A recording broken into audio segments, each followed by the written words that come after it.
बिस्मिल्लाहिर्रहमानिर्रहीम। आज एक अहम ख़बर शेयर करनी थी वैक्सीन के बारे में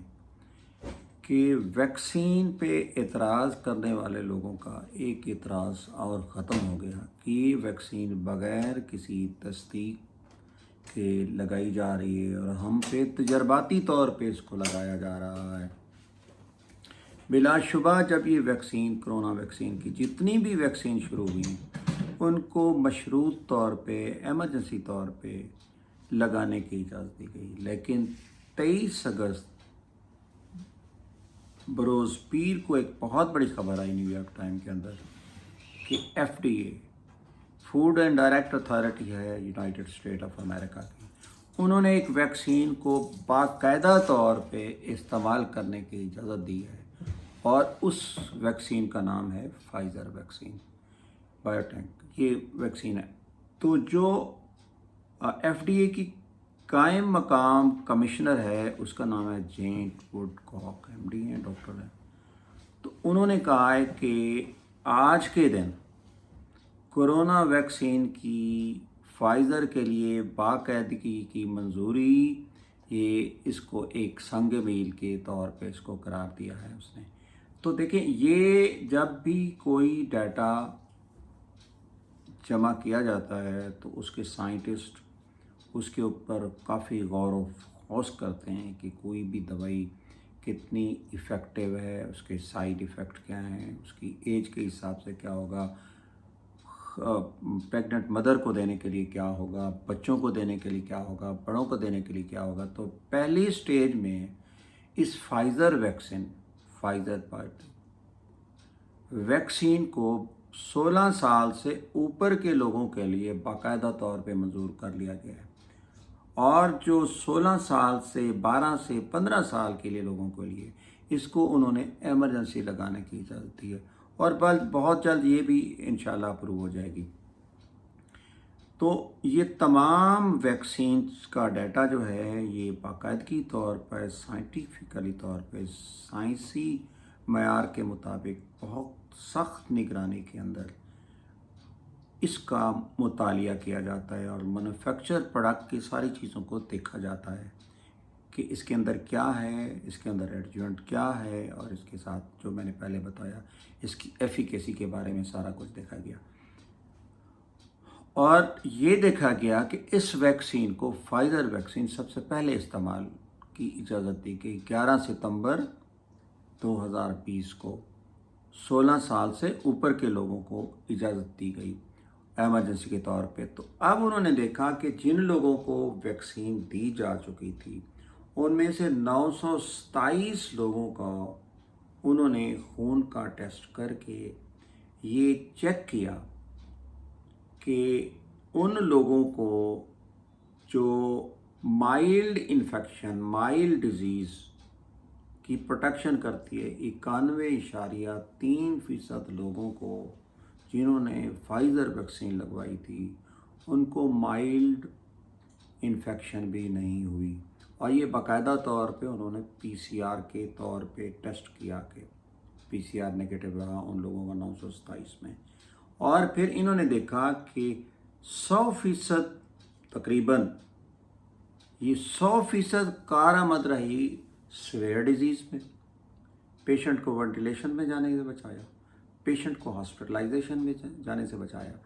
तो इस हिसाब से एक चीज़ और देखी गई कि फाइज़र वैक्सीन जो है ये कितने अरसा तक इफ़ेक्टिव रहेगी। तो 12,000 लोगों को देखा गया कि उनके अंदर इस वैक्सीन की एंटीबॉडी जो है वो 6 माह तक बरकरार रही। इसका मतलब है कि 6 माह तक इन लोगों के अंदर कोरोना इन्फेक्शन होने के, री इन्फेक्शन होने के चांसेस नहीं आएंगे। हो सकता है कि कोई वायरस चेंज हो जाए, डेल्टा वायरस जो जिस तरह आ रहा है। इसके अलावा बाकी वायरस जो इसके ओरिजिनल वायरस हैं कोरोना वायरस के खिलाफ ये 6 माह तक प्रोटेक्शन देती है और इसकी इम्यूनिटी 6 माह के बाद फिर कम होना शुरू हो जाती है। इसके बाद इन्होंने इन 12,000 लोगों जिनको दिया गया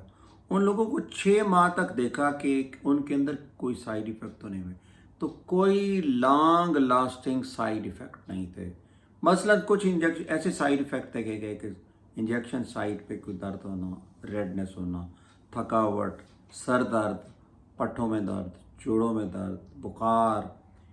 یہ سب جو علامات ہیں ان سب کو دیکھا گیا. اس کے علاوہ اور زیادہ تر لوگوں میں یہ بھی عارضی طور پہ 1 دن یا 24 گھنٹوں یا 48 گھنٹوں کے زیادہ اس فائزر ویکسین لگانے والوں میں اس طرح کے سائیڈ ایفیکٹ نہیں دیکھے گئے. لیکن تاہم انہوں نے یہ دیکھا کہ جو ایف ڈی اے نے دوسری خوراک کے بعد 7 دنوں میں خاص طور پہ 12 اور 17 سال کے جو عمر کے جو لوگوں میں یہ دیکھا گیا کہ مایوکارڈائٹس یا پیریکارڈائٹس تھی، ان کو بھی نوٹ کیا گیا. تاہم ویکسین کے بعد مختصر مدت کے فالو اپ ڈیٹا کے مطابق یہ دیکھا گیا کہ یہ ساری علامات زیادہ دیر تک قائم نہیں رہتی. تو یہ اگر مایوکارڈائٹس کا جو ایک شور مچایا جا رہا تھا یا پیریکارڈائٹس کا مچایا جا رہا تھا تو وہ بھی عارضی طور پہ اپنا ثابت ہوا. اس کے بعد ان کے سائنسی اور طبی ماہرین نے اس ویکسین پر ناقابل یقین حد تک مکمل اور سوچ سمجھ کر جائزہ لیا اور انہوں نے ہزاروں صفحات پر مشتمل سائنسی ڈیٹا اور معلومات کا جائزہ لیا. انہوں نے اس کی سیفٹی اور ایفیکیسی کے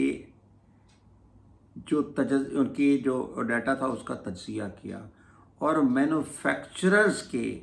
عمل کا تفصیلی جائزہ لیا اور اس سارے عمل کو انہوں نے تسلی بخش پانے کے بعد اس کو باقاعدہ طور پہ منظوری کے لیے اجازت دی گئی. تو اس کی جو ایف ڈی اے کی ہے اٹس فائزر بایو ٹیک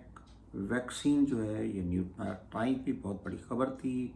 خبر ایجنسی کے مطابق فائزر پہلی کرونا ویکسین ہے جسے امریکی فوڈ اینڈ ڈرگ ایڈمنسٹریشن کی مکمل منظوری دی گئی اور یہ 16 سال سے زائد عمر کے افراد کے لیے فائزر ویکسین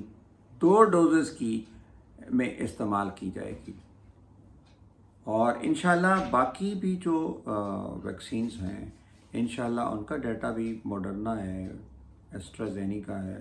سائنو فارم ہے، سائنو ویک ہے. ان کا ڈیٹا بھی جیسے جیسے ایف ڈی اے میں آتا جائے گا اور ان کا سائنٹیفک کمیٹی اس کو تجزیہ کرتی جائے گی اور انشاءاللہ یہ بھی اپروول کے لیے ایف ڈی اے اس کو بہت جلد اپروو کر دے گا. اللہ کرے گا انشاءاللہ اس ویکسین کے استعمال کے ساتھ اور ہمارے ایٹیٹیوڈ کو مثبت ہونے کے ساتھ ساتھ ایس او پیز کے استعمال کے ساتھ ساتھ اس کرونا پر بہت جلد قابو پا لیا جائے گا. والسلام علیکم ورحمۃ اللہ وبرکاتہ.